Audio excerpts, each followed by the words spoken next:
We often hear about narcissistic supply, but often we don't even recognize it when the narcissist is demanding it from us, because before we know it, we've somehow gotten ourselves in the midst of a defense match that appeared to have come out of left field. Today, I want to take a deeper dive into what it is, how the narcissist goes about obtaining that supply, what it's doing to us, and then where we go from here. So let's start with understanding what narcissistic supply is. Narcissistic supply refers to the emotional sustenance and validation that individuals with narcissistic personality traits or narcissistic personality disorder seek from others. These individuals have an insatiable need for admiration, attention, to maintain their fragile self-esteem and their self-worth. And so without it, they feel completely empty, because what they're doing here is they're external referencing. External referencing involves relying on external validation rather than seeking it from within. Individuals like narcissists engage heavily in external referencing. They seek their validation and approval from others because they can't feel it internally. What they feel inside is emptiness and shame. They feel so much shame, but they're not going to show you that side of them. That is tucked away so deep that most of them aren't even aware that they even feel like this. If they do get a moment of feeling this, they'll quickly turn it around in their heads and remind themselves that they're better than everyone else. And at the same time, they'll look down on others because now they're above you again, and that feels way better. They can breathe again. And understanding this, it makes us feel sorry for them. But the issue here is that they just don't want the help. And secondly, they feel zero compassion for what they put you through in this, and they aren't going to stop.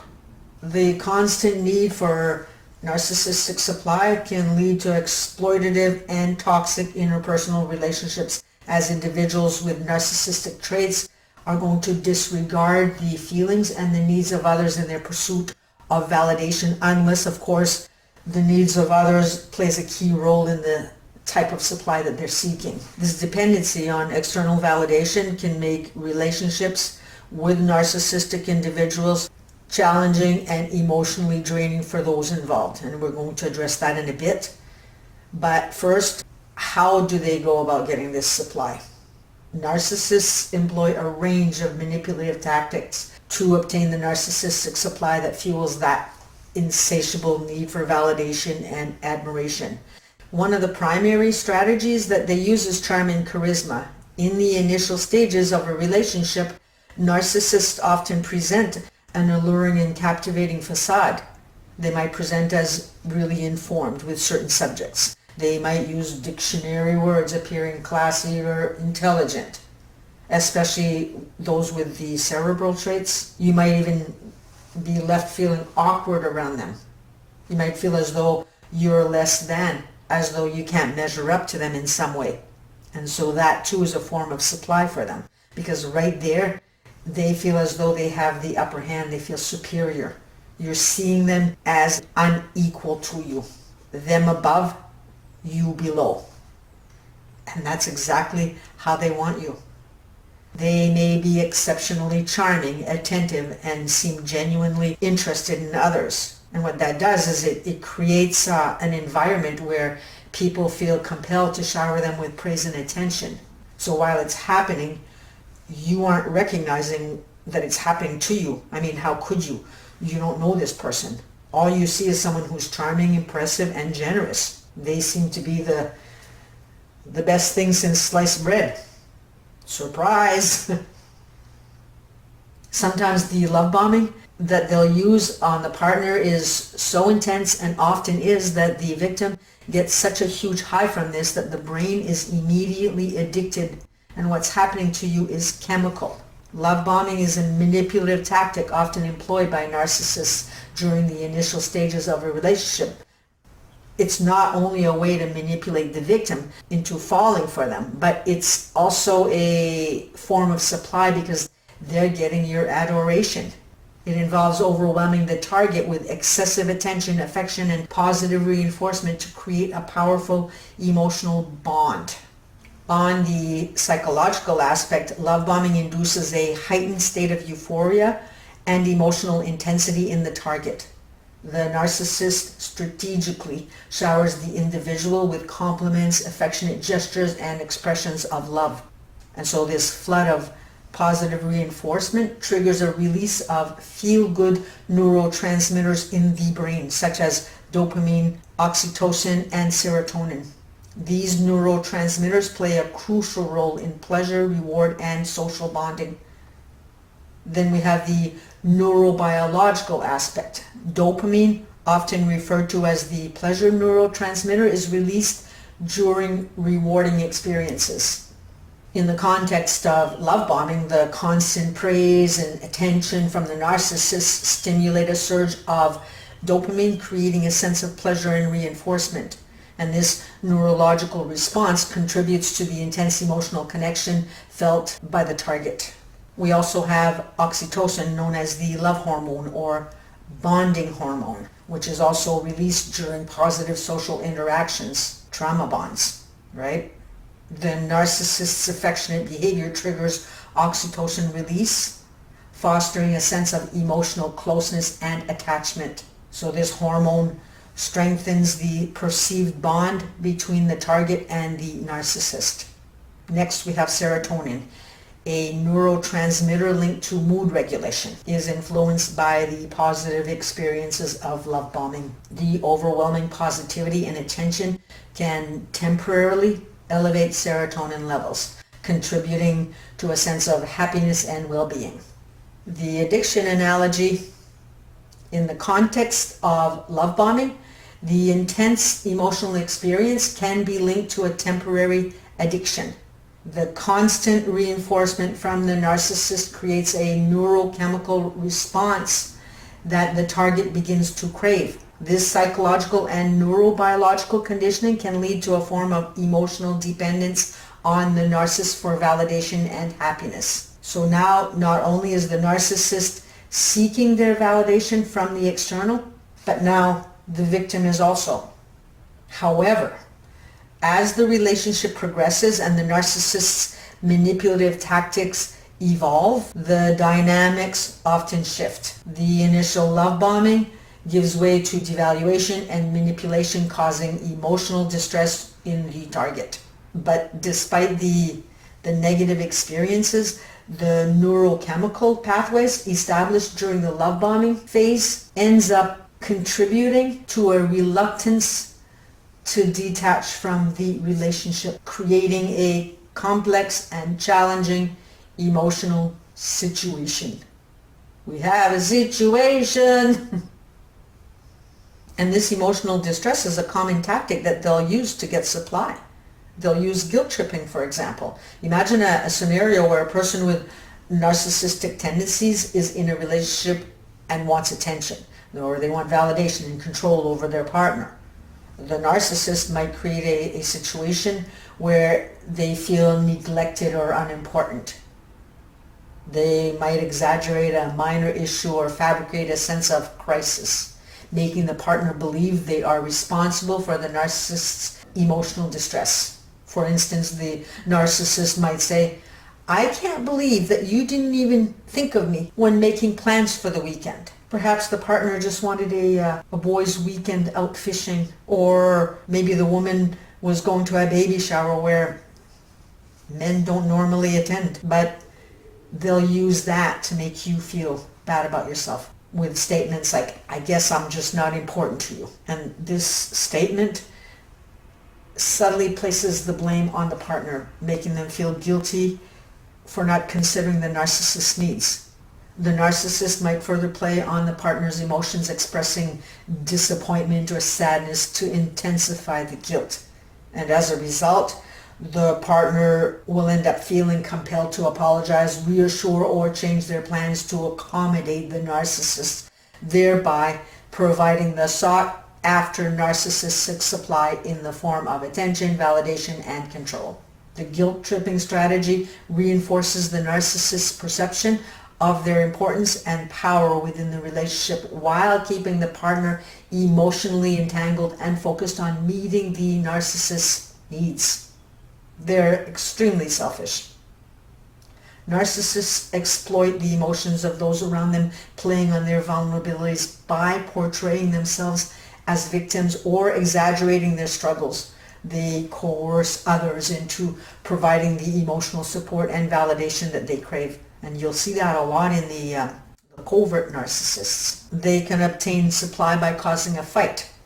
Oftentimes, the narcissist will keep that mask on in the workplace or other social settings. If an incident occurs that isn't in their favor, they're going to keep that smile on their face while fuming inside. And this energy needs to be dumped somewhere. So, guess who's picking up the tab?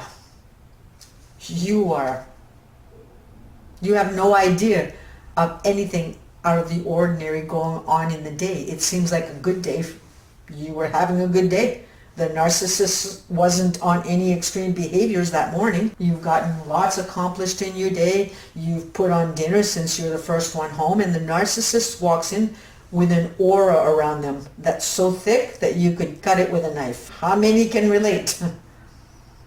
And need I even say it? You don't even dare ask them what's wrong, because you know that eggshell walk all too well.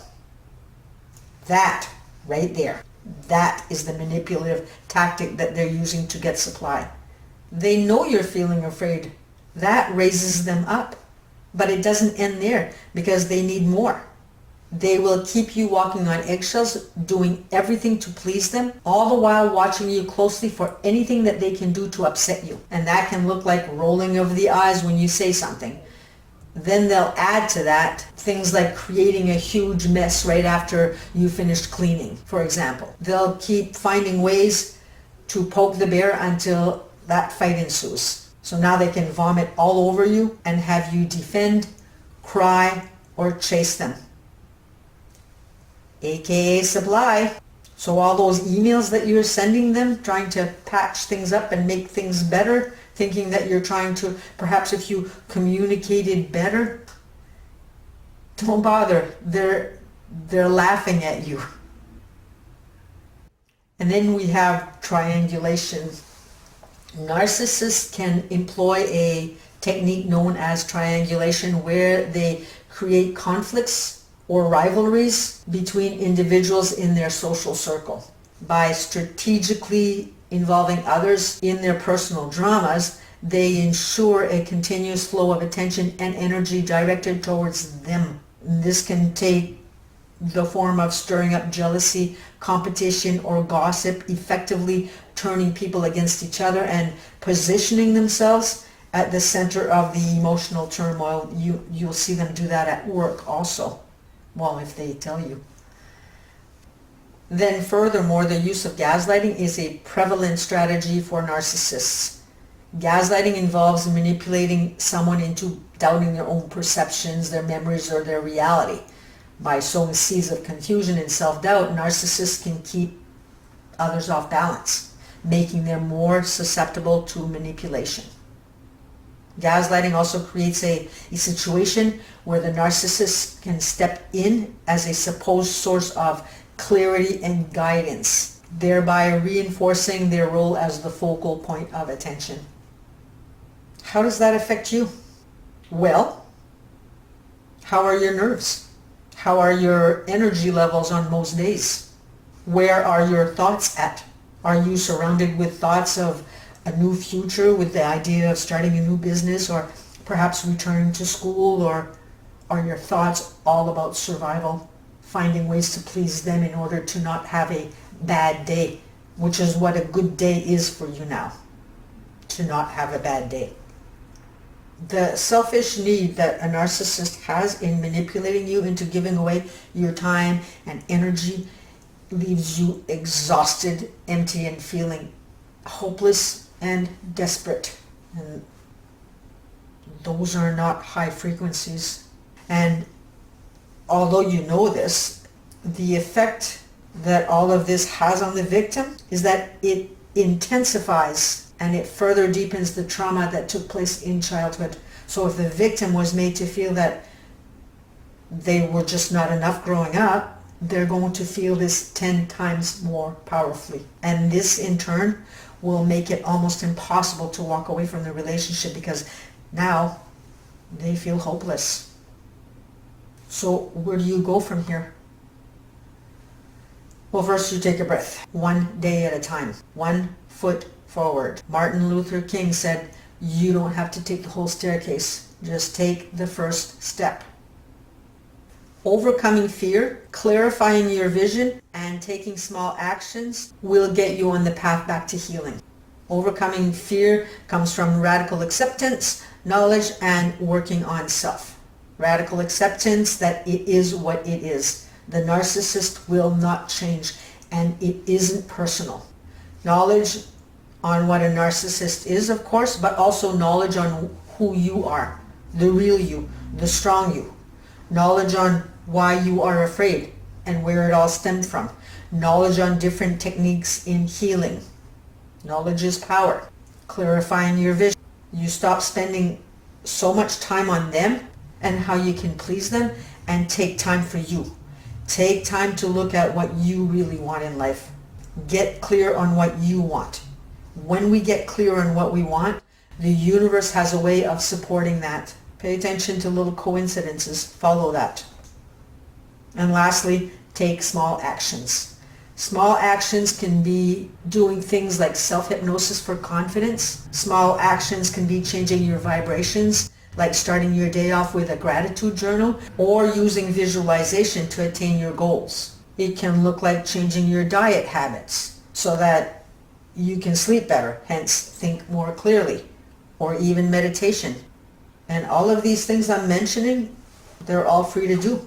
Make your intention that you will heal from all of this chaos, because intention alone can move mountains. So I hope that this has helped anyone who has needed to hear this. I'd like to hear any comments regarding this subject for anyone willing to share in their experiences, because you never know what your comment might do for someone else.